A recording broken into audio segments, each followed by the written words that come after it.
प्रतीत होता है, या जानते हैं हम। प्रिय माने आनंद देता है, नाम है और रूप है। अब हमको दुनिया में क्या दिख रहा है?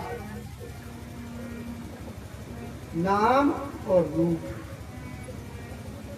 इसी को दुनिया कहते हैं, बस इसी को संसार कहते हैं।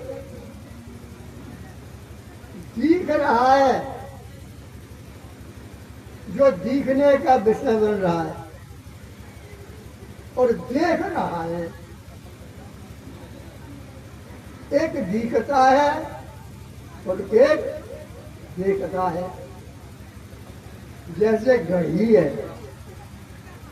तो घड़ी में है अस्थि है। अस्थि माने घड़ी दिख रही है, घड़ी हमको प्यारी है, क्योंकि टाइम दिखा रही है, अच्छी लग रही है। घड़ी नाम है, ये इसका आकार है, रूप है। 5 वस्तु है, घड़ी है,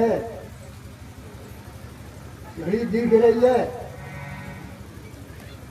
घड़ी प्यारी है, यहाँ से घड़ी उठा गई, घड़ी का भाव है तो नहीं गिन गया। घड़ी है नाम को लेकर के, घड़ी नहीं है उसका भाव करके है, भास रहा है। घड़ी का भाव है, अज्ञानी को भाव प्रिय है। कहीं कहीं ज्यादा भीड़ होती है तो भैया झंझट कटे, अभाव प्यारा लगता है, प्रिय है। अभाव का अभाव, 5 प्रकार के अभाव होते हैं। एक प्राग भाव होता है, एक प्रथम का भाव होता है, एक साम्य का भाव होता है, एक अत्यंता भाव होता है, एक अन्योन्य भाव होता है। 5 प्रकार के अभाव होते हैं। ये जगत जो है इसको मतावलंबी 5 प्रकार से मानते हैं।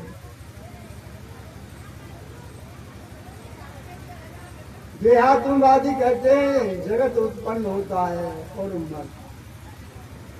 मान लो जीव जन्म लेता है और मरता है।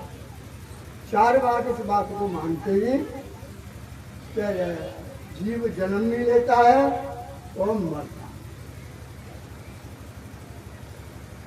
ये क्या हुआ? शाम का भाव, कभी है और कभी नहीं। जो मुसलमान है तो वे कहते हैं कि जीव जन्म तो लेता है पर मरता नहीं है। जीव जन्म लेता है, रूह जमा होती है खुदा के यहाँ। जब खुदा आता है, इनका निर्णय करता है, तो किसी को जन्नत भेजता है, किसी को दोष देता है। तो उनके सिद्धांत में, मुसलमानों के सिद्धांत में प्राग भाव है, प्रध्वंसा भाव नहीं।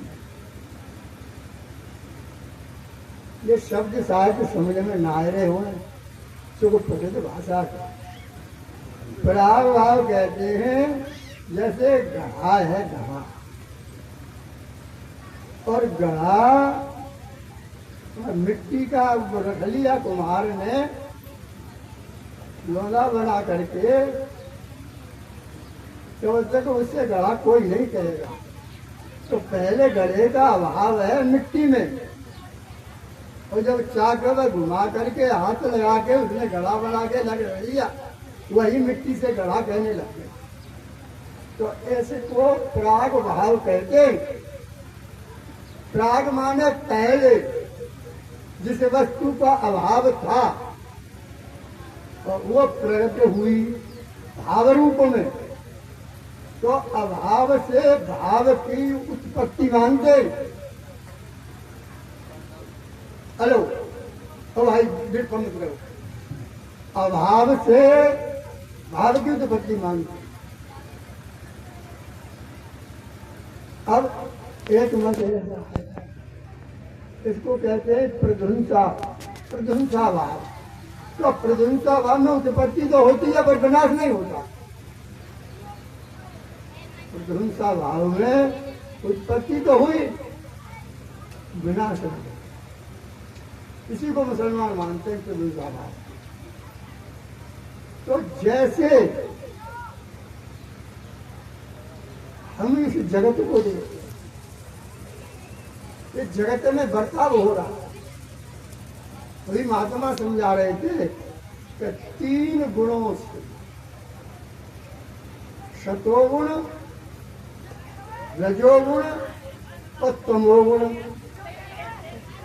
सतोगुण से ज्ञानेन्द्रिय उत्पन्न हुई और रजोगुण से कर्मेंद्रिय उत्पन्न हुई और तमोगुण से इनके विषय उत्पन्न हुए। जैसे आकाश के सतोगुण से स्रोत इंद्रिय उत्पन्न हुई,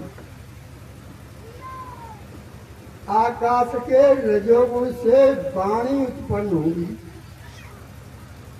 आकाश के तमोगुण से शब्द उत्पन्न हुआ।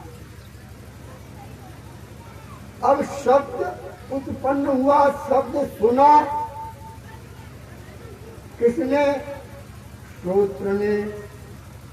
शब्द आया, श्रोत्र ने सुना, कान ने सुना, वाणी ने निकाल दिया।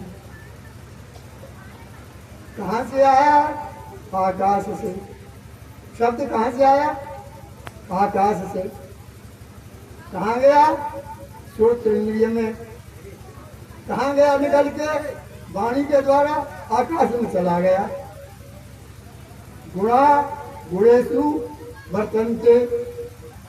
अभी महात्मा समझा रहे थे कि गुणा गुणेषु वर्तन्ते। आकाश के वायु वायु वायु के शत्रुगुण से त्वचा इंद्रिय उत्पन्न हुई, वायु के रजोगुण से हस्त इंद्रिय उत्पन्न हुई, तो वायु के तमोगुण से स्पर्श गुण उत्पन्न हुआ। स्पर्श गुण वायु के द्वारा